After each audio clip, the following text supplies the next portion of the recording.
before I add anything to it.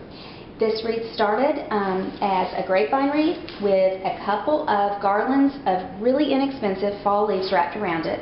And I used this for 15 years, no joke. I thought the size of it and just the pretty colors in the leaves made plenty of a statement. It didn't need anything else.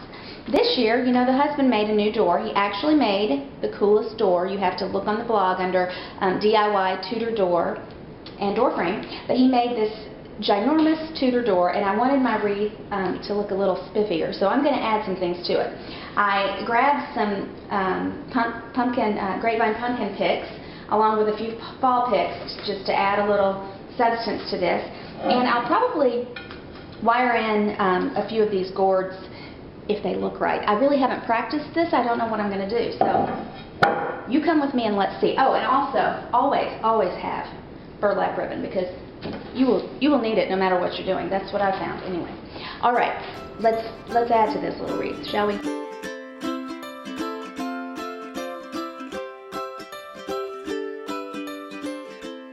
I used this pick in the coffee filter wreath that I did, that there's a video up, and the rest of this I'm taking apart. It started out as a garland.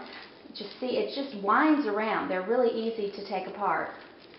They just have covered wire, and I'm taking it apart to use it a little bit in this wreath too. Okay, I wanted to show you real quick. These pumpkins that I got, they were at Hobby Lobby, pretty cheap, and the garland that I just took apart, I was using it as picks throughout. I decided on this one to just add it to the stem of this pumpkin. I just kind of want to show you the process. You guys, I am not a floral designer. You can do this as good or better than me easily, but some of you might like ideas. So I usually love to get ideas from YouTube or from blogs. So everybody does things a little different, and I'm all about budget friendly. So if you have a pick or a garland that you can cut apart and use in some of your grapevine things, or add it to other elements in your house, it just makes it a little more budget friendly and cuter too.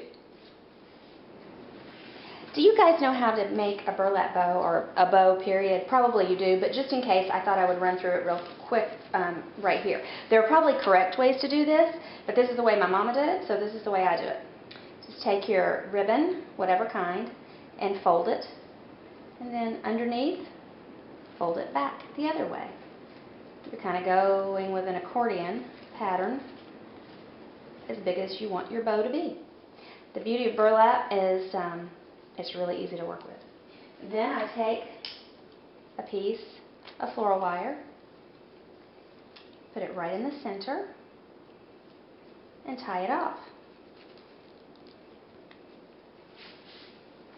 After you get it tied off in the center, I wrapped it around several times and then tied it off with floral wire. I also have some of this really strong wire, it might be 20 gauge, I'm not sure, but it's wrapped in what looks like twine, dark twine. And I'm going to use that to wire it into the wreath. So I'm going to wrap this around there and twist. Now it's twisted in with some room in the back to tie it into the wreath. And now the fun part, because you just separate it. Kind of pull it apart. And if you made a ton of these, like 6 or 8 of these little loops, it would be fuller. I just didn't think I needed that much. You just kind of pull them in opposite directions. Do you see what I'm doing like that? Alright, here is the finished wreath. I'll show you in just a second where I'm going to put it on the front door, how it looks. I did leave the bow. I put the bow on and decided to leave that. I added a few pumpkins and gourds, and I thought it was just a little too much for me and my taste. So all I added was the picks, the fall picks, and the grapevine pumpkins with some of the color on top there, and some berry that you saw me add earlier. So now I'm going to put it on the front door. Alright, we're ready to hang this on the front door. Isn't the husband's door gorgeous? I'm going to show you a full shot at the end of this in case some of you haven't seen it yet. And it's on the blog too. We were going to hang it, but I was afraid to put a nail in my husband's door because he would kill me. So he suggested hanging it with one of the 3M command hooks, which we use a lot of at Christmas when we're doing the banister and the fireplace. It's perfect for the front door. Honestly, before this door, I just slammed a nail in the door and ruined the wood. So this is much better. Works like a charm.